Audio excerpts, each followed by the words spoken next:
पूर्णमदा पूर्णमिदं पूर्णात् पूर्णमुदच्यते पूर्णस्य पूर्णमादाय पूर्णमेवावशिष्यते ब्रह्मानन्दं परमशिवं केवलं ज्ञानरूपं द्वन्द्वातीतं गगनसदृशं तत्त्वमस्यादिलक्ष्यम् ईशं नित्यं विमलमतं सर्वदी साक्षिभूतम् भावातीतं त्रिगुणरहितं सद्गुरुं तन्नमामि।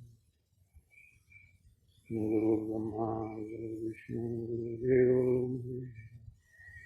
गुरु साक्षात् परं ब्रह्म तस्मै गुरुवे नमः। ध्यानार्थं गुरुर्मूर्ति पूजामूलं गुरुर्पदम् मंत्रमूलं गुरुर्वाक्यं मोक्षमूलं।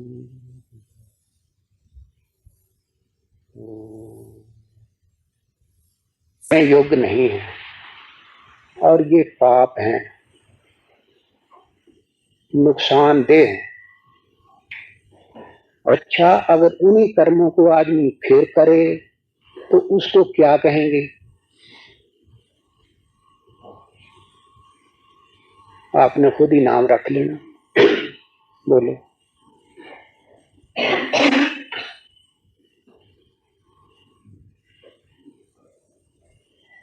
किया हुआ साधन तो निष्फल नहीं जाएगा, परंतु जिन दुर्गुण दुराचारों को वो बुरा समझता है उनका त्याग यदि नहीं करेगा तो वर्तमान में सिद्धि नहीं प्राप्त होगी। शास्त्र, भगवान और संतों की बात दूर रही, अपने जानने में जो असत है, ठीक नहीं है, उसे आचरण में नहीं लाऊंगा, बस इस बात का दृढ़तापूर्वक आरूढ़ हो जाए तो बेड़ा पार है।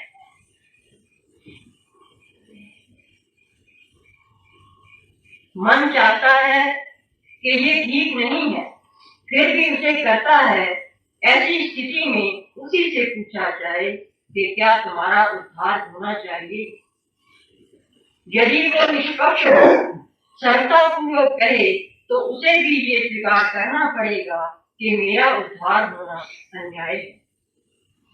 इसीलिए ब्रह्मलीन श्री जयदयाल जी गोयनका ने त्याग से भगवत प्राप्ति नाम पुस्तक में सबसे पहली श्रेणी में निषिद्ध कर्मों का त्याग लिखा है। चोरी, व्यभिचार, झूठ, कपट, छल, जबरदस्ती, हिंसा, अभक्ष भक्षण, प्रमाद, आलस आदि जो भी निषिद्ध कर्म है, उन्हें शरीर, मन, वाणी से किसी प्रकार भी ना करना, किंचन मात्र भी ना करना, ये प्रथम श्रेणी का त्याग है।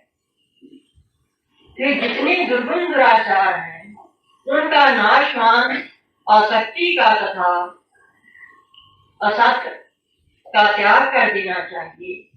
लोग बड़े बड़े साधनों को काम में लाते हैं, जप तप तीर्थ आदि करते हैं, समाधि लगाते हैं, ये बहुत अच्छे साधन हैं, पर उपयुक्त त्याग इनसे कम नहीं रहेगा, निर्विकल्प समाधि से भी कम नहीं रहेगा।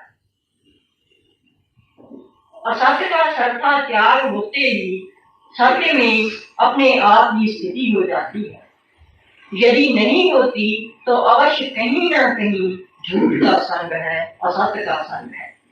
अंतःकरण में असंत की आसक्ति है, नाशवान में आकर्षण है, अन्य कोई कारण नहीं है, क्योंकि सत्य तत्व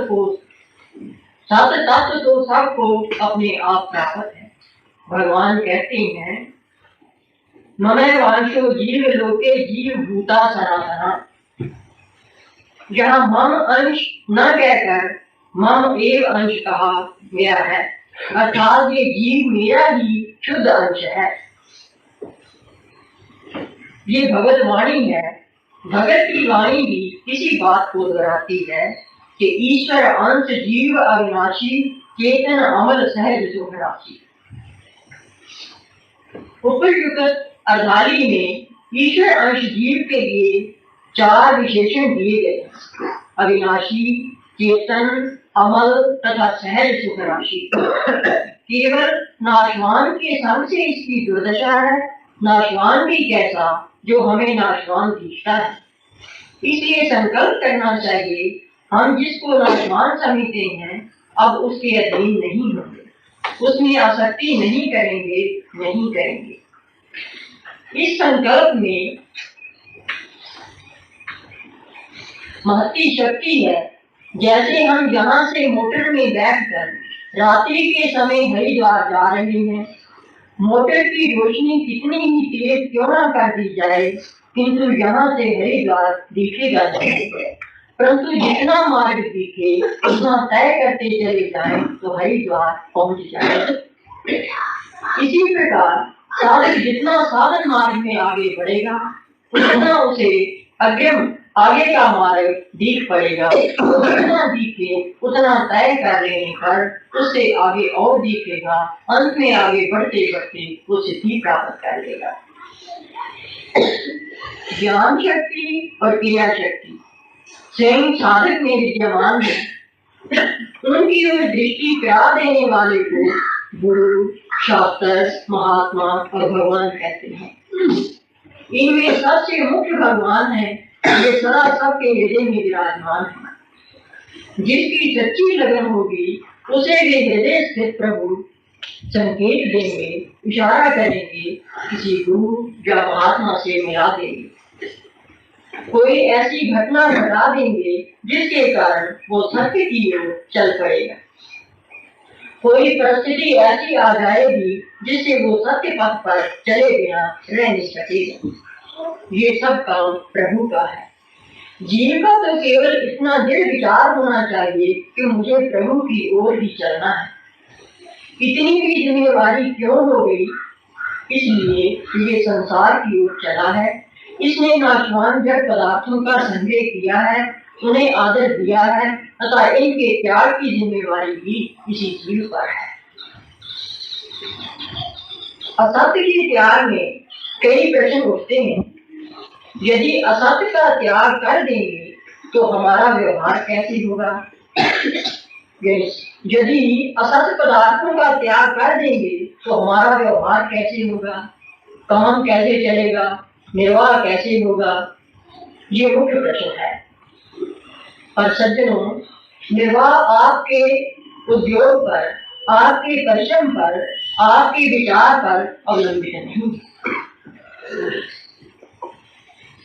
पतंजल योग दर्शन में कहा गया है कि 3 बातें मनुष्य के जन्म के साथ ही उत्पन्न होती हैं: जन्म, आयु और भोग।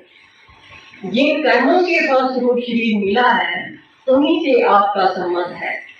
उन्हीं कर्मों से आयु, सुख दुख, संयोग वियोग आदि होते हैं। ये सर्वथा पक्की, सच्ची और निश्चित बात है। प्रारंभ पर ऐसा विश्वास ना हो तो उन प्रभु पर विश्वास करो जिन्होंने जन्म दिया है, आपके निर्वाह का प्रबंध किया है। पैदा तो कर दे और प्रबंध ना करे, ऐसी भूल सर्वसमर्थ भगवान की ओर से नहीं हो सकती। जो अपने कर्तव्य से कभी च्युत नहीं होते वे भगवान हैं, और यदि कर्तव्य से च्युत होते हैं उन्हें भगवान कहेगा ही कौन? जो सर्वश्रेष्ठ, सर्वांतर्यामी और सर्वसमर्थ है, उनके रहते हम ऐसी शंका करें कि हमारा निर्वाह कैसे होगा, ये आस्तिकता नहीं है। आस्तिक बुद्धि का अवलंबन लेकर इस प्रकार की शंका दूर कर देनी चाहिए। प्रभु पर विश्वास ना हो तो कम से कम अपने पुरुषार्थ पर, उद्योग पर, क्रियाशीलता पर भी विश्वास करें। आपको जो बुद्धि और उद्योग करने की शक्ति मिली है उससे क्या आप अपनी उदर पूर्ति नहीं कर सकेंगे? नीतिकार कहते हैं कि क्या पक्षी एक चोंच से अपनी उदर पूर्ति नहीं करते हैं? करते ही हैं, तो आप अपना निर्वाह क्यों नहीं कर सकेंगे? लाखों वर्ष पूर्व भगवान श्री राम के दरबार में एक सारमेय कुत्ता न्याय हेतु उपस्थित हुआ था और अभी तक कुत्तों का वंश चलता है। उनके न खेती है, न नौकरी, न व्यापार है, न दलाली। ना अध्यापन है, ना वकालत और ना कोई अन्य व्यवसाय भी है, फिर भी उनकी उदर पूर्ति होती है। क्या हम इन क्षुद्र पशु पक्षियों के इस्तेमाल भी नहीं है जो उदर पूर्ति या निर्वाह की चिंता कर असत्य को अपनाएं और पाप करें? इस विषय पर थोड़ी आगे की बात सोचें। यदि आपका काम नहीं चलेगा, रोटी नहीं मिलेगी, कपड़ा नहीं मिलेगा तो क्या होगा?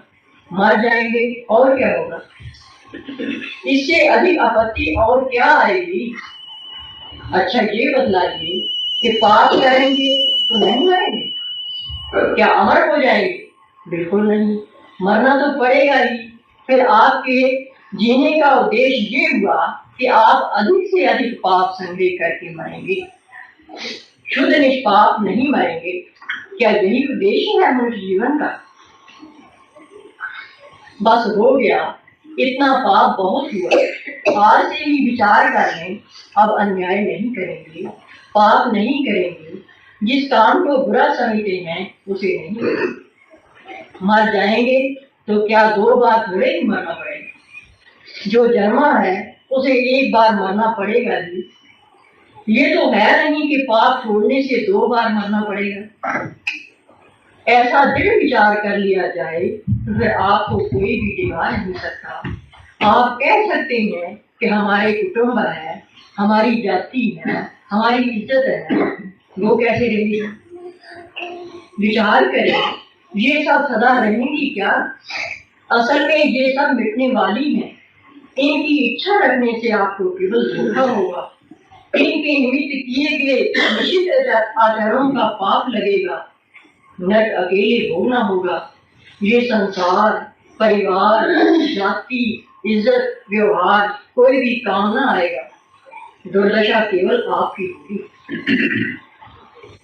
आज मनुष्य पैसे का गुलाम होकर विवेक पूर्वक गिरावट के गर्त में जा रहा है।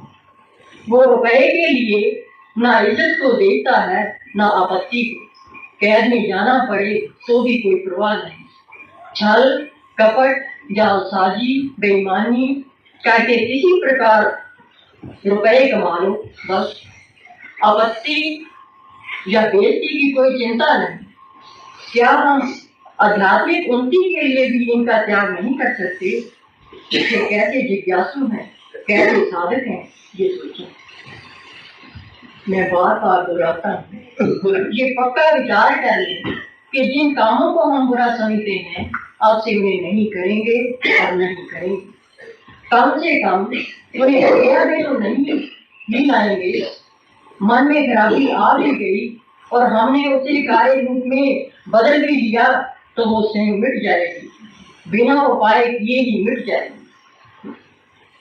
मन में खराबी आ भी गई और हमने उसे कार्य रूप में ना बदला तो वो स्वयं मिट जाएगी, बिना उपाय किए ही मिट जाएगी। उद्देश्य पक्का हो जाने पर मन की खराबी टिक नहीं सकती। हमें शास्त्रों का ज्ञान नहीं है, हम सिद्धांत नहीं जानते, पढ़े लिखे नहीं है, कोई परवाह नहीं। अपने मन से जिसे हम पाप समझते हैं वो नहीं करेंगे, अन्याय नहीं करेंगे। बहुत वर्षों तक, महीनों तक, दिनों तक समझ में ना आया, कोई चिंता नहीं। अब समझ में आया, अब भी छोड़ देंगे तो बेड़ा पार होगा, कोई संदेह नहीं है। बोलो सतगुरु महाराज।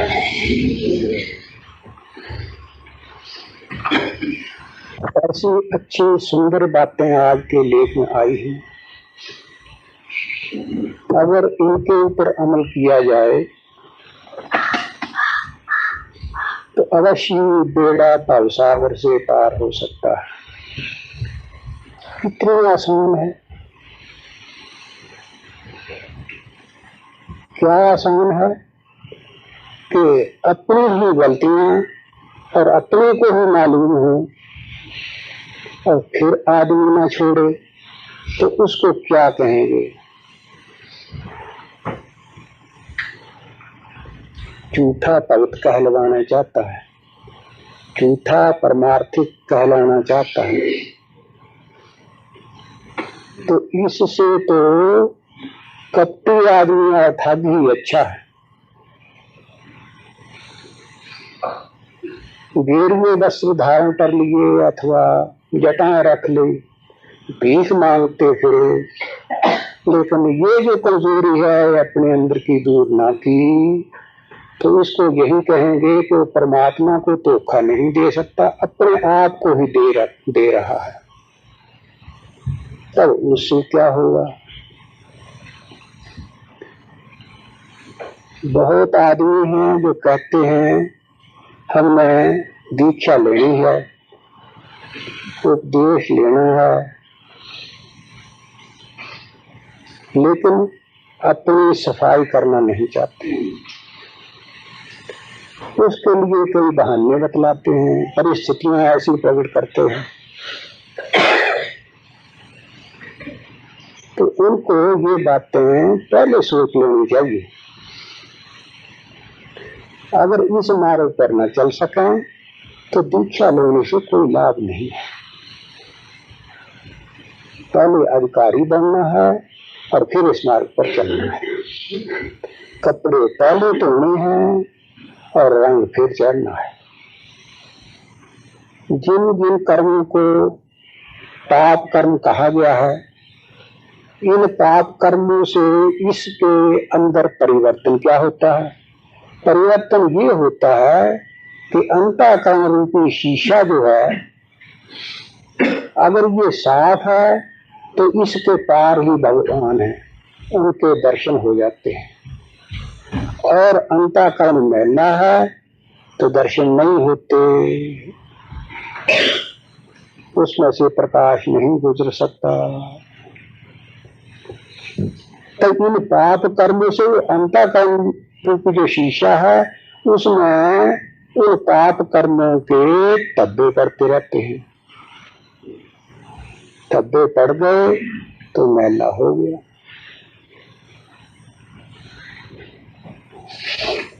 पाप कर्म एक ही है, परंतु जितना जितना किसी का ज्ञान बढ़ा हुआ है, उतना उतना ही वो पाप भी उतना ही बड़ा होता है।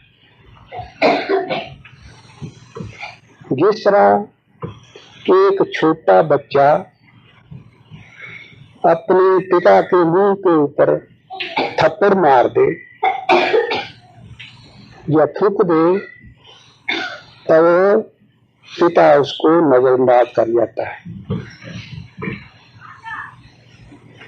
अथवा बच्चा किसी की चीज चुरा लाए तो उसको उसका पाप नहीं लगता, क्योंकि उसको उसका बोध ही नहीं है। परंतु वही चीज एक समझदार आदमी ले आए तो उसको पाप लगे बिना नहीं रहता। 5 वर्ष तक के बच्चे के लिए धर्मशास्त्र कहता है कि उसको पाप पुण्य कोई नहीं होता, चाहे जो मर्जी काम कर जाए, मांस खाए, शराब पिए, गाली दे, कुछ भी हो, जानवरों को मार दे, कोई पाप नहीं। और आदमी करे तो उसको पाप लगता है। पर ऐसा क्यों? इसलिए कि उसका जो बाप है वो जानता है कि इस कर्म से ये पाप कर्म है और इस कर्म की सजा ये है, इसलिए उसको पाप लगता है। तो यही एक असूल है। इसी तरह एक आदमी की शक्ल में तो है, लेकिन उसके अंदर बुद्धि नहीं और विवेक का तो हाल ही कुछ नहीं, सामान्य बुद्धि भी नहीं है। तब उसको कहते हैं कि वो बिना सींग उसके पशु है। शक्ल बेशक आदमी है लेकिन पशु है। वो अगर किसी आदमी की भी हत्या कर देता है तो उसे पाप नहीं लगता। भला क्यों? इसीलिए कि उसको समझ बूझ ही नहीं है। लेकिन जिसके अंदर विवेक जागा हो, संतों की जिसने संगत की हो, कुछ थोड़ा ग्रंथों का भी अध्ययन किया हो, तो भला उसे पता नहीं होगा? अवश्य होगा। तब जब उसे है तो पाप भी लगे बिना न रहेगा।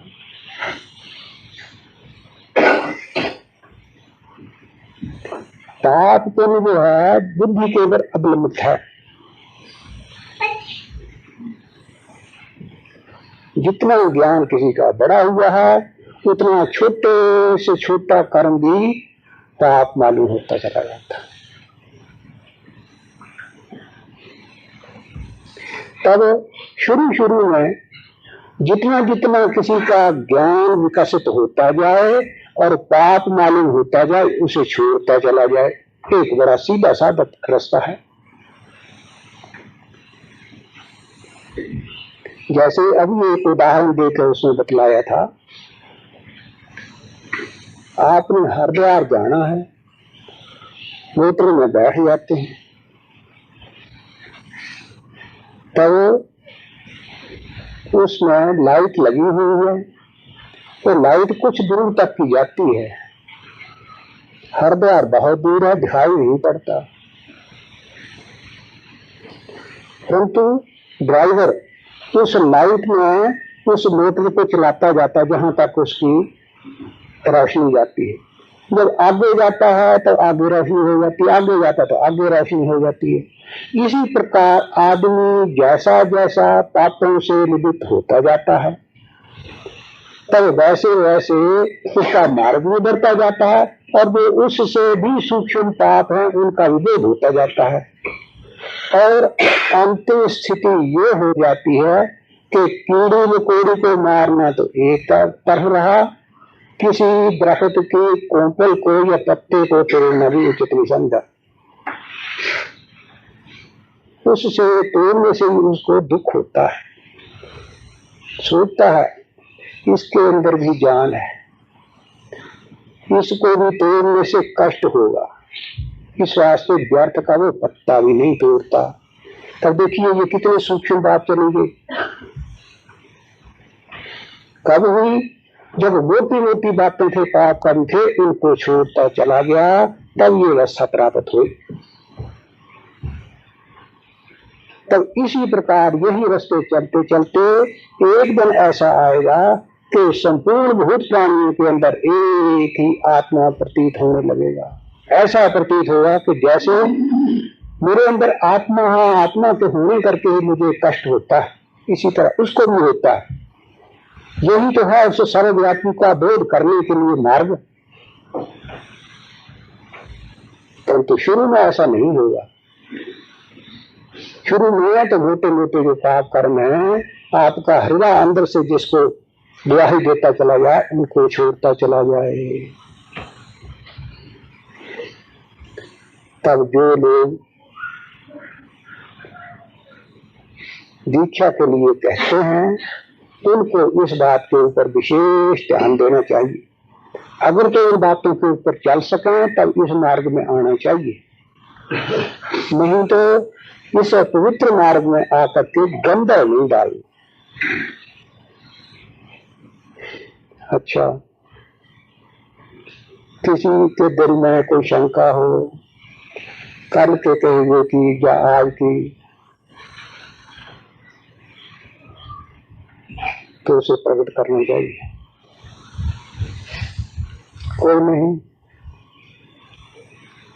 तब इससे मालूम होता है कि आप आगे के लिए इस बात की खास एहतियात रखेंगे, इसके ऊपर चलने की।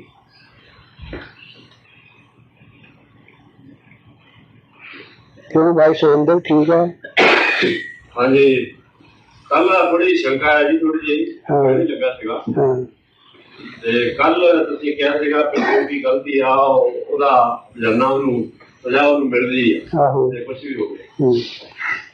ਤੇ ਗੀਤਾ ਦੇ ਲਿਖਿਆ ਹੈ ਕ੍ਰਿਸ਼ਨ ਜੀ ਨੇ ਕਿ ਮੈਂ ਜਿਹੜਾ ਮੇਰਾ ਇਸ ਪਾਸੇ ਆਏਗਾ ਮੈਂ ਉਹਨੂੰ ਆਪਣੇ, ਅਗਰ ਇਸ ਪਾਸੇ ਆਏਗਾ ਤਾਂ ਮੈਂ ਉਹਨੂੰ ਪਾਪਾਂ ਤੋਂ ਮੁਕਤ ਕਰ ਦੂੰਗਾ। ਬਿਲਕੁਲ ਜੀ, ਬਿਲਕੁਲ ਪੱਕੀ ਬਾਤ। ਮੈਨੂੰ ਕਿਹੜੀ ਗੱਲ ਸੱਚੀ ਹੋਈ ਜੀ? ਤੁਸੀਂ ਕੱਲ ਕਿਹਾ ਕਿ ਹਰ ਦੀ ਸਜ਼ਾ ਮਿਲੇਗੀ, ਚਾਹੇ ਉਹ ਕਿਸ ਤਰ੍ਹਾਂ इस पास चलिया या नहीं, जिस तरह भी उन्होंने जो कर्म की उन्होंने छुट नहीं सकता। हाँ ठीक है, पर ये बात है ना, जिस भी लम्हा, जिस भी सेकंड उसने अपने आप को भगवान के हवाले कर दिया तो बस उसी वक्त पापों से छुट्टी मिल जाएगी।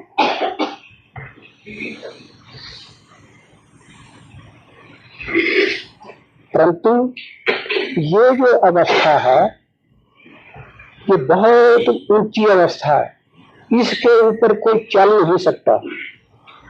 जब चल नहीं सकता तब उसके लिए यही है जो मैंने कहा है कि देख देख कर पैर रखे, पाप और पुण्य को समझे और फिर उस रास्ते को अख्तियार करे। ये सहज है और वो बड़ा कठिन है।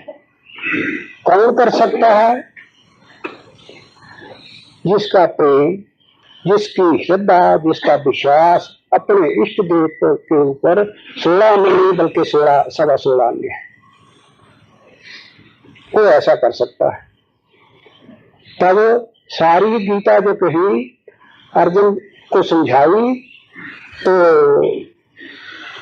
समझाने के बाद फिर अर्जुन ही चूंकि भगवान का उच्च दर्जे का अधिकारी था, तब उसे कहा कि अर्जुन, मैं एक बड़े गुह्य बात है जो तेरे को बतला रहा हूं, वो सबके लिए नहीं है। अर्जुन अधिकारी था, इस वास्ते उसको कहा सर्वधर्मान परित्यज्य माम एकम शरणं व्रज।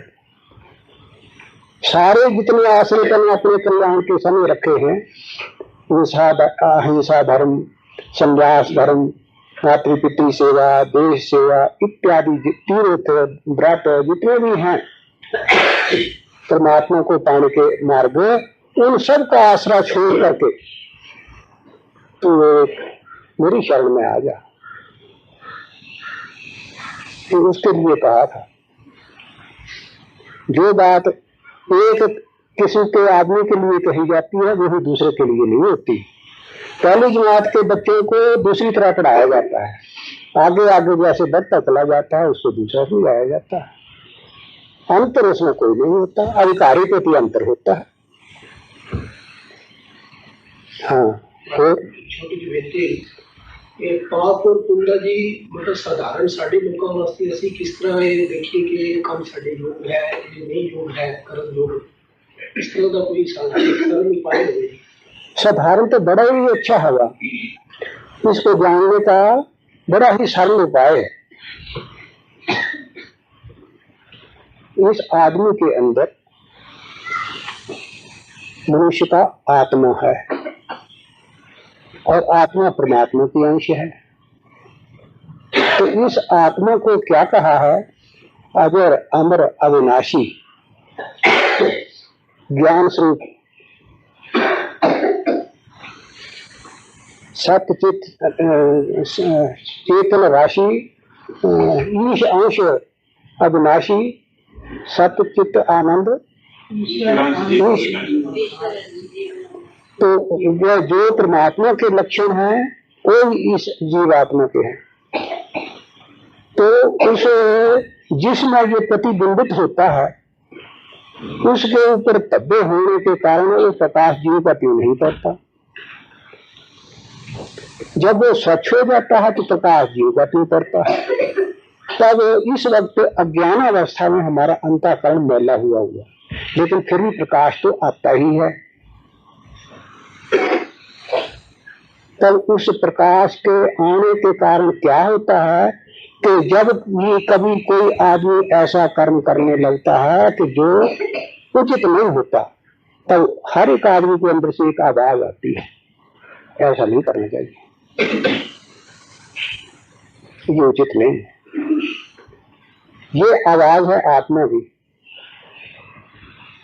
और उसके बाद उसका जो अंतःकरण क्योंकि शीशा मैला है, जब तो उसके ऊपर पर्दा आ जाता है और फिर दलीलें देने लग जाता है, ऐसा कर लेंगे तो फिर सारी उम्र सुख होगा। अगर तो चोरी करके पकड़े गए तो सजा भोग लेंगे, नहीं तो सारी उम्र सुख ही गुजरेगी। इस प्रकार की इतने अनेकों दलीलें आकर के वो अपने आप को का अपना समाधान कर लेता है, लेकिन वो जो पहले आवाज आई थी उसको दबा देता है।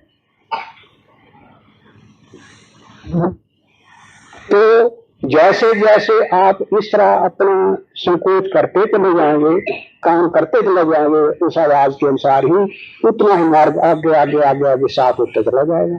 फिर छोटी छोटी जो गलतियां हैं वो भी आपको बड़ी बड़ी प्रतीत होंगी। अब इससे आसान और क्या हो सकता है? अगर आपने उस हृदय की आवाज को नहीं सुना, तब आहिस्ता आहिस्ता अंतःकरण मैला होकर के ये हो जाएगा कि आदमी का गला भी काट दोगे तो भी दुख नहीं होगा, क्योंकि इतना मैला हो चुका है, आवाज वहां पहुंचती नहीं। और एक बार नहीं किया, उसकी आज्ञा का पालन नहीं किया, तो फिर उतनी ही आवाज बढ़ती चली जाएगी। आदमी जो कसाई होते हैं वो भी तो आदमी होते हैं, तो पशुओं के गले काटते काटते आदमी के भी काटने पड़े तो उसी तरह बकरे जानवर को जिस तरह काटते उसी तरह उनकी हो जाती है। एक बार मांस खाने लगो तब शुरू शुरू में कोई वजह नहीं कि कराहत ना आए, लेकिन मन मार करके किसी तरह खा लेता है, फिर जीव को स्वाद लग जाता है, फिर कई दलीलें आ जाती है, शरीर तंदुरुस्त होता है, ये होता है वो होता है, ऐसा ऐसा दबती चली जाती है। और एक दिन मांसाहारी बस उसकी खुराक हो जाती है, क्योंकि उसने शुरू में उसकी आवाज की परवाह नहीं की थी। तो मेरे ख्याल में सबसे अच्छा तरीका ये है, अगर कोई ऐसी बात हो कि जिसका आपको बोध ही ना हो, तो क्योंकि दूसरी बातें जिनको समझते जाएंगे अंतःकरण साफ होता चला जाएगा और उसका बोध आपसे आप होगा। अगर कोई ऐसी बात हो कि जिसका आपको बोध ही ना हो, तो क्योंकि दूसरी बातें जिनको समझते जाएंगे अंतःकरण साफ होता चला जाएगा और उसका बोध आपसे आप होगा। विद्या या ज्ञान जिसे कहते हैं, ये याद रखो, इसको बाहर से कोई नहीं डाल सकता, ना मास्टर ना कोई दूसरा। ये विद्या जो है ये आदमी के अंदर से बाहर आती है, बाहर से अंदर नहीं जाती। तो फिर मास्टर लोग जो बच्चों को पढ़ाते हैं उसका क्या कहा जाएगा? उसका यही है कि वो जो रोशनी है अंदर की, जो ज्ञान है, उसके ऊपर से जो मैल पड़ी उसको हटाते जाते हैं, जितना जितना हटाते हैं उसको बोध होता जाता है। इसी प्रकार ये जो अध्यात्म विद्या है ये भी इसी तरह ही है।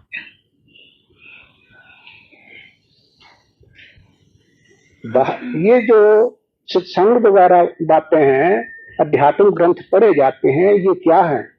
ये सिर्फ उस पढ़े हुए मैल को हटाने के लिए एक साधन है। ये हटता जाएगा, शीशा साफ हो जाएगा, ज्ञान का सूर्य उदय हो जाएगा, फिर कुछ जानना बाकी नहीं रहेगा। अगर कोई काम पता न हो कि इससे क्या बुराई है, मैं एक छोटी मिसाल दूंगा। मैं एक बार बड़े शौक ना की कोई चीज खाने वास्ते गया, तो मैंने नहीं पता कि की चीज है, 2-4 बार ये चीज इसी कारज खाधी, बिस्कुट वगैरह समझ लो, जिसका कोकोनट के बिस्कुट है, तो बड़े स्वादी होंगे, तो 2-4 बार जाके मैं बड़ा खुश होकर खाना सी। पता नहीं किसने झूठ वहम पाता या सच वहम पाता कि अड्डे कर दिया। अच्छा उसके बाद ये ਅਸੀਂ ਨਹੀਂ ਨੂੰ ਲਗਾਇਆ ਬੱਚਿਆਂ ਦੀ ਤੇ ਸਾਨੂੰ, लेकिन जेड़े ਅਸੀਂ 2-4 दफा जेड़े इस यानी ज्ञान च खा लेंगे ਉਹਦਾ ਕੀ बनना है? पूरा जिस ज्ञान का प्रकाश हो गया और उड़ गया, उसका वैसे पछतावा जरूर है, लेकिन नहीं वो पता जो लग गया कि इसमें है ही नहीं था, तो मैं ऐसे काम में था तो बस ठीक हो गया, साफ हो गया। नहीं उसमें था नहीं, लेकिन ऐसा मालूम हुआ कि इसमें पड़ा हुआ है कुछ, पता नहीं क्या तक। हाँ तो बस ऐसा जब हो जाए तो उसका पाप नहीं लगता। अज्ञानता से लगा था, ज्ञान होने पर से दूर हो गया।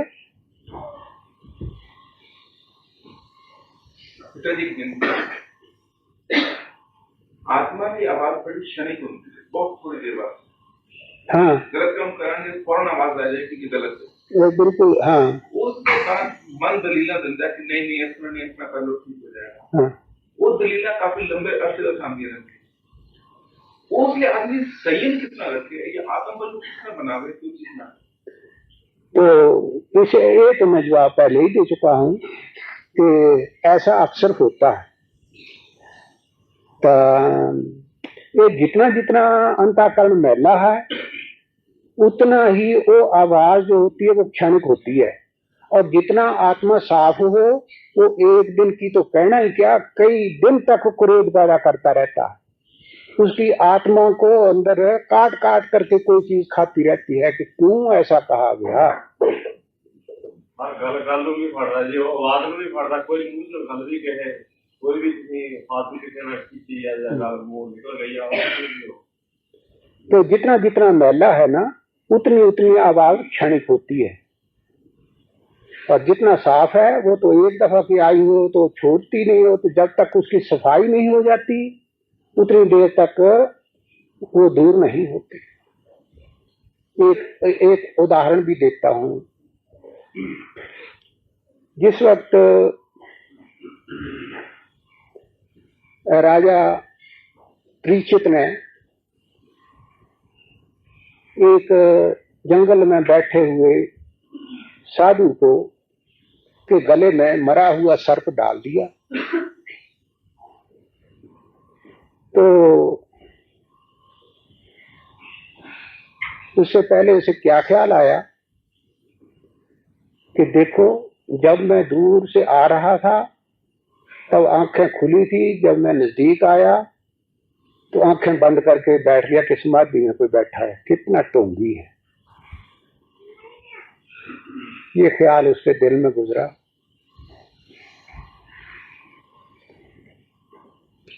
तो वहां कोई मरा हुआ सर्प था, वो उसके गले में डाल दिया। थोड़ी देर के बाद वो चला गया राजा परीक्षित, तो उसके लड़का वहां कहीं खेलता आ गया, तो उसने देखा कि पिता के गले में किसी ने सर्प डाला है। देख करके उसे क्रोध आया, उसने शाप दे दिया कि अच्छा जिसने मेरे पिता के गले में सर्प डाला है 7वें दिन को उसी तक्षक सर्प से उसकी मृत्यु होगी। तब पिता की जब समाधि खुली तब सारा उस बात उसे मालूम हुई। तब पुत्र से उसने कहा, पुत्र तैने बड़ी गलती की, ऐसा राजा मिलना मुश्किल है। जो सुख प्रजा ने इस राजा से प्राप्त किए हैं ऐसा और कोई मिलेगा ही नहीं, तैने बड़ा बुरा किया। उसने कहा पिताजी मेरे मुंह से निकल गई बात। तब तत्काल उस के पिता ने एक आदमी के पास जाकर के कहला भेजा कि जाओ जाकर के राजा परीक्षित को कहो कि मेरे पुत्र ने आपको शाप दे दिया है कि 7वें दिन को तक्षक सर्प से मृत्यु हो जाएगी। इस वास्ते अगर कोई तुम इसका कोई चिकित्सा कर सकते हो तो कर लो। तब उधर राजा परीक्षित की सुनो।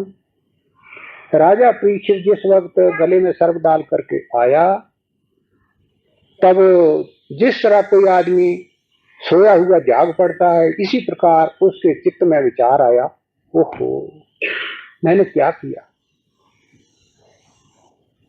ये तो अच्छा नहीं किया, उस महात्मा के गले में सर्प डाल दिया।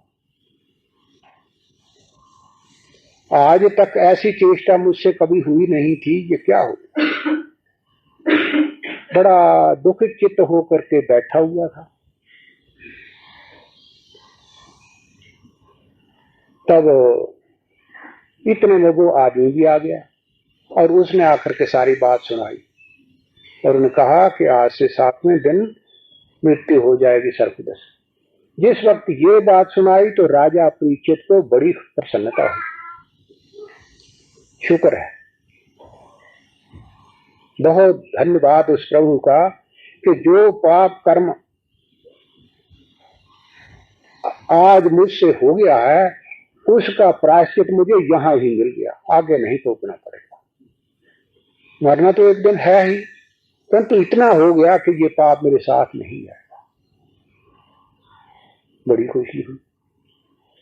तो इसी तरह पर ये समझना चाहिए कि जितना जितना किसी का अंतःकरण साफ हो, उतनी ही उसके हृदय में क्रोध पैदा हो जाती है।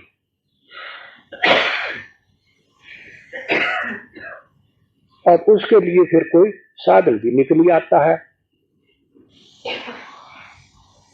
तो हमारे अंतःकरण इतने साफ नहीं होते तो ना होने करके वो आवाज आती है और वो दूसरी दलीलें देने पर वो दब जाती है, और उसको चैन नहीं आया जब तक उसे शाप न सुनाया गया।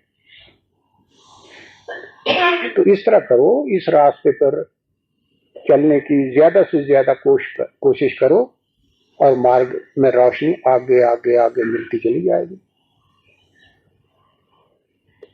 पिछले दिन एक घटना हुई है। हाँ, नर्सिंग होम मैं बाढ़ पर रखा थी। 1.5-2 महीने के बाद मेरे कर्मचार आए, मेरे फादर की डेथ हो गई। मैं तार छुपा गया। शाम में मुझे पता लगा कि मैं रात को दसिया नहीं। राती जिसकी वो खाना खा के फारग हुआ तो मैं दसिया, मैं कहते तेरे फादर बीमार। हाँ जी। मैं कहता तुम अभी भाई से मिलकर आए हो, कहीं ऐसी बात नहीं तुम नौकरी छोड़ना चाहती हो, तुम अपनी तनख्वाह बढ़वाना चाहती हो? नहीं जी मैं नहीं, मेरे पिताजी बीमार थे। क्यों, क्या बात? मैं कभी इससे तुम्हारी तार आई घर से, काफी रोना पे बहुत रोया। हौसला से रात सोया, फिर मैं कभी तू सोच नहीं कर बिहार में तेरा कार्ड थी। मैं कहा तू 3 दिन और पहुंचे मुझे तो संस्कार हो चुका है और तेरा कार्ड है कोई नहीं, तुम जाएंगे किस तरह? तू नौकरी करी चल या तार वक्त पता कर ले कितने तार टूटे। मैं जाना मैंने बड़ा समझा लिया, समझ आया। मेरा काम बहुत ज्यादा सी, मैंने पता सी करे मेरा काम काफी रुक जाए। उन्हें देख के मैं उनके अच्छा तू जाना तो चली जा, लेकिन तू वापिस आएंगे तो हाँ जी मैं संस्कार करके वापिस आ जाना। मुझे चल ठीक है। मैं उन जान तक किराया दे देता और उन 2 कपड़े देते, बाकी सारे कपड़े रोक लेते। उन्होंने बड़ा क्या कपड़े दे दो, मैं आ जाऊंगा वापिस। मैं नहीं तो ऐसा वापिस नहीं आएगा, तू कपड़े रख जा और अपनी तनख्वाह जब पूरी नहीं देना तो हम जान तक किराया देंगे। वो चला गया। उससे हली प्रेस्टीज में गई, दूसरी कोई और आ गई कि फादर की डेथ हो गई, जल्दी आओ। ने उससे जाके मैं चिट्ठी लिखी थी, डॉक्टर ऐसे मेरे कौन थे, मतलब कागज फादर की डेथ की हुई थी और झूठी तार नहीं थी। लेकिन सब थोड़ी अफसोस की गल है कि जिस दिन फादर की डेथ हुई उसके तीसरे दिन मेरी छोटी बहन से होगी अफसोस की माटी। मन इतना अपने चाहा कि इतना जालिम हो गया कि मैं और कपड़े और पैसे तक रोक लेते। उसके बाद तार भी देती अफसोस थी, फिर उसके बाद मैं कपड़े पास करा देते, पैसे दे देते, लेकिन मन में क्लेश नहीं जाता। हाँ तो ठीक ही है, होना चाहिए था। दूसरे के कष्ट को वैसा ही अपने अंदर समझना, ये क्या है, ये आत्मा की जो एकता है उसका अनुभव होना है। किसी के कष्ट को अपने अंदर महसूस करना, ये अपनी और उसकी आत्मा को एक समझना है। और यही आत्मा है जो चींटी से लेकर ब्रह्मा तक सबके अंदर एक ही आत्मा है, और इसी को परमात्मा कहते हैं। काफी अच्छी परेशानी तो ठीक है, उससे फायदा ये होगा कि पश्चाताप होकर के जो पाप होता है ना वो नष्ट हो जाता है। पश्चाताप इसीलिए होता है, और करना भी चाहिए। जब कोई पाप कर्म हो जाए तो सिवाय पश्चाताप के और कोई उपाय भी नहीं है। पश्चाताप पापों को धोने के लिए है, वो पश्चाताप जो हृदय से होता है। अच्छा, और महाराज जी अगर मनुष्य जिन्हें गुणगान करता है, अगर सारे प्रभु दे वो अर्पण करी जाता है, ये मतलब ये बारे थोड़ा क्या विचार है? ये तो बहुत ही अच्छा है। जो कुछ भी करता हो जिन्हें पुण्य करता सब, हाँ जो कुछ भी करता है, यही बात भगवान ने कही है गीता में, यत् करोषि यद शनासी यज्ञ होशी ददासी यत यत तपस्यसि कौन्तेय तत्कुरुष्व मदर्पणम। तू जो कुछ करता है, यज्ञ दान तप तीर्थ जो कुछ भी करता है, वो सब मुझको अर्पण करता चला जा। ऐसा करने से क्या होगा? तेरे अंतःकरण की शुद्धि होगी, अर्थात शीशा साफ होगा। साफ हुआ तो भगवान के दर्शन हुए। इससे दो फायदे होते हैं ऐसा करने से। क्या क्या? एक तो ये कि कोई भी कर्म करो उनका ही करो तो साथ साथ थोड़ी सी पाप की अलाश भी रहती है। तो एक तो ये होगा कि भगवान की प्रसन्नता अर्थ किए हैं, उसी को अर्पण करते चलते, नफा नुकसान उसका। जैसे एक दुकानदार का मुनि दुकान में बैठ करके काम करता है तो उससे कभी नुकसान भी हो जाता है, कभी नफा भी कमा लेता है। वो होता है मालिक का, उसका काम करना। इसी तरह जो आदमी इस प्रकार कर्म करता है तो पाप पुण्य का लेप उसे नहीं लगता, बल्कि क्योंकि उसने भगवान को अर्पण किया है, इस वास्ते पाप पुण्य से रहित होकर के प्रभु की आज्ञा समझ जाती है। आज्ञा पालन करना भगवान को प्रसन्न करना। तो उसमें चित्त की जो क्षमता है वो नहीं बिगड़ती। पाप और पुण्य दोनों से आदमी के चित्त में विषमता आ जाती है, अंतःकरण में तरंगें उठने लगती हैं, जिनके कारण जो परमात्मा का प्रतिबिंब है वो नहीं पड़ता। तो एक तो चित्त समता में रहता है और दूसरे पाप उनको नहीं होता। यही अंतःकरण की शुद्धि को का एक उपाय है। चित्त की शुद्धि हुई तो काम बना। इससे भी ऊंचे दर्जे का एक और मार्ग है, कर्म है, वो ये कि कर्म का फल ही नहीं बल्कि जो कुछ भी कर्म करे वो भगवान की सेवा समझ करके करे। तब इस भाव को रख करके छोटे से छोटा एक कर्म भी करेगा, वो भी भगवान की भक्ति और पूजा में लग जाएगा। एक फल लेकर के किसी गरीब को दे देते हो, तब यही कर्म पाप भी हो सकता है, पुण्य भी हो सकता है और भगवान की पूजा भी हो सकती है। इस भाव से कि भगवान जो सर्वत्र सर्वव्यापक हैं, सबके अंदर हैं, तो इसके अंदर भी भगवान ही है।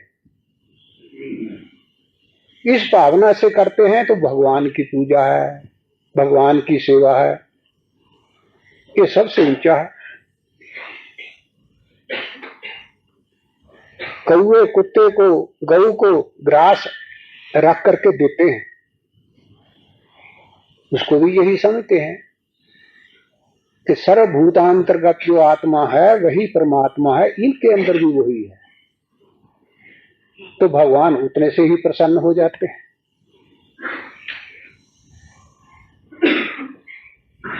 हाँ जी।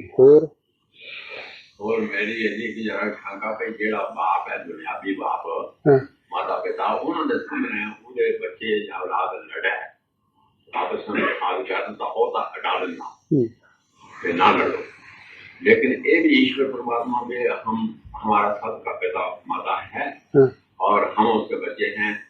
जब हम आपस में लड़ते हैं, फोन कतल करते हैं, तो वो मुंह की तरफ से करता हटा सके। वो ऐसा है, परमात्मा ने जब सृष्टि रची तब सारी सृष्टि में से केवल मात्र जो मनुष्य हैं इनको आज्ञा दी हुई है कि ऐ बच्चों संसार में खुद ही खेलो, ये संसार मेरा बगीचा है, तुम्हारे लिए है, खाओ पियो आनंद करो। तुम इस बगीचे में रहकर शांत चित्त रहना। लड़ना चढ़ना नहीं। देखो, जब तुमको कोई आपत्ति आए मुझे याद करना, मैं तुम्हारी सारी मुश्किलात को हल करूंगा। तुम जैसा करोगे वैसा ही उसका फल मिलेगा। ये उसने कानून बना दिया। कानून बनाने के अलावा एक विधान भी बना दिया, कर्मों का विधान भी बना दिया कि इस कर्म के करने से पाप होता है, दुख होता है। पाप का मतलब दुख। इससे दुख होता है और इससे सुख होता है। और जब कभी तुम्हारा चित्त इस संसार से ऊब जाए, चित्त ना लगे, तो मुझे याद करना, मैं मिलूंगा और तुम्हारे दुखों का अंत कर दूंगा। अब बताओ, ये उस अकारण दयालु परमात्मा की दया नहीं तो और क्या है।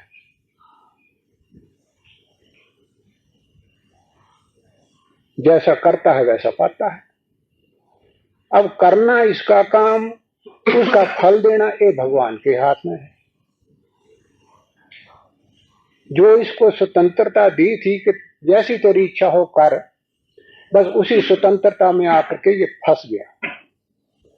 तो क्या परमात्मा को नहीं पता था कि इस तरह ये फंस जाएगा? सब कुछ पता था, लेकिन ये असूल बनाए बिना ये जीव भगवान को भी नहीं मिल सकता है। इस वास्ते उसने ऐसा विधान बनाया। और फिर इतनी बड़ी दया कि जब तू समझे कि संसार दुख रूप है तो मुझे याद करना, बस मैं तेरे सारे दुख दूर कर दूंगा। क्या करते हैं ऐसे आदमी?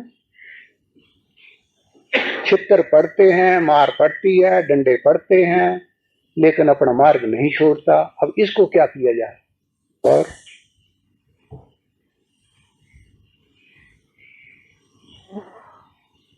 कल आपने कहा था कि कर्म गति बड़ी बलवान है। हाँ जी। और वैसी स्थिति में संत महापुरुष चेतावनी देते हैं। संत महापुरुष चेतावनी दे देते हैं। लेकिन कर्म गति के कारण वो जीव नहीं सुनता है। तो वैसी स्थिति में आज्ञा उल्लंघन का दोष लगता है।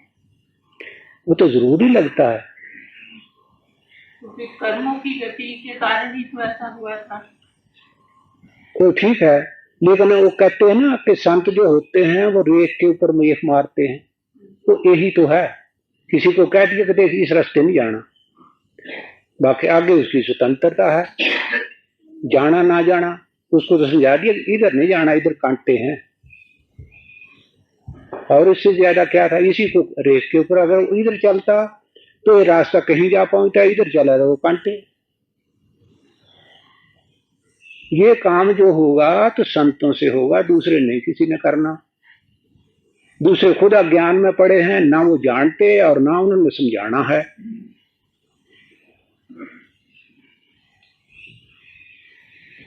हाँ जी, लो भाई। तब मुझे बड़ी प्रसन्नता है कि आप लोगों ने आज जो कुछ कहा गया है इसके ऊपर अमल करेंगे, तो बड़ी अच्छी बात है।